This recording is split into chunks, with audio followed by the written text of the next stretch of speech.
Hi friends, welcome my channel routine life Swapna routine life.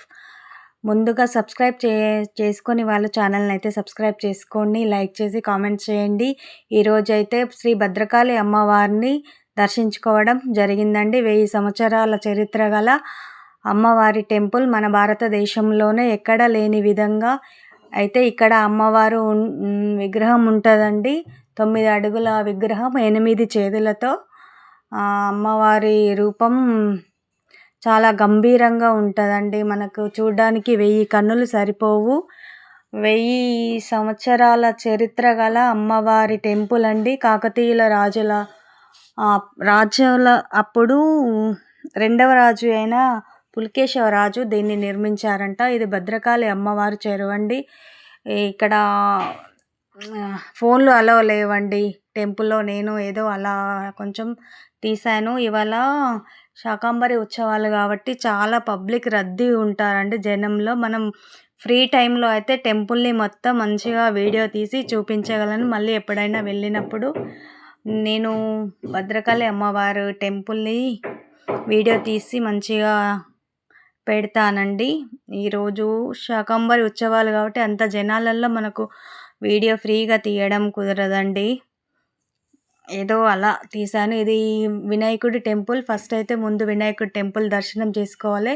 ఇది దత్తాత్రేయ స్వామి. ఇవాళ గురు పౌర్ణమి కాబట్టి అందరూ స్వామివారిని పూజించుకుంటున్నారు. ఇది మనం లోపలికి వెళ్ళే దారిలో అండి. పబ్లిక్ చాలామంది ఉన్నారు.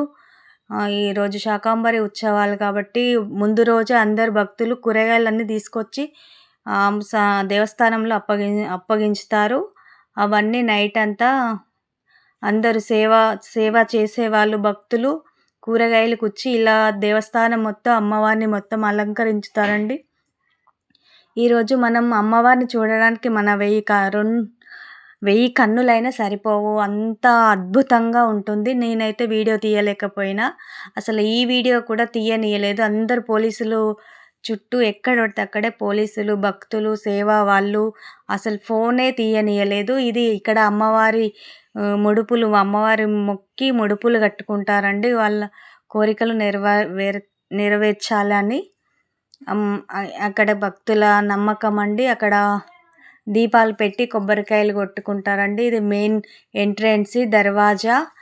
మేము అమ్మవారిని అయితే ఇంకా ఈ టెంపుల్లో చిన్న చిన్న గుళ్ళు ఉన్నాయి కానీ అవన్నీ దర్శించుకోవడం మాకు ఈరోజు వీలు కాలేదండి. ఎప్పుడైనా కొంచెం నిమ్మలంగా ఉన్నప్పుడు వచ్చి దర్శించుకుంటామని మెయిన్ అయితే ఇవాళ అమ్మవారిని మాత్రం దర్శించుకున్నాము. అన్ని టెంపుల్స్ కూడా నాకు వీడియో తీయడం కుదరలేదండి. అమ్మవారిని దర్శించుకున్నాక గురు పౌర్ణమి కాబట్టి అందులోనే దత్తాత్రేయ స్వామి దేవాలయం ఉంది, సాయిబాబా టెంపుల్ ఉంది. అవి అయితే దర్శించుకోవడం జరిగిందండి. ఇక్కడ అన్నదాన కార్యక్రమాలు కూడా రోజు డైలీ అన్నదాన కార్యక్రమం జరుగుతుంది. ఇది దత్తాత్రేయ స్వామి టెంపుల్. ఇందులోనే చిన్నగా సాయిబాబా టెంపుల్ ఉంది. ఈయనే దత్తాత్రేయుడు అండి. ఇందులోనే సాయిబాబా టెంపుల్.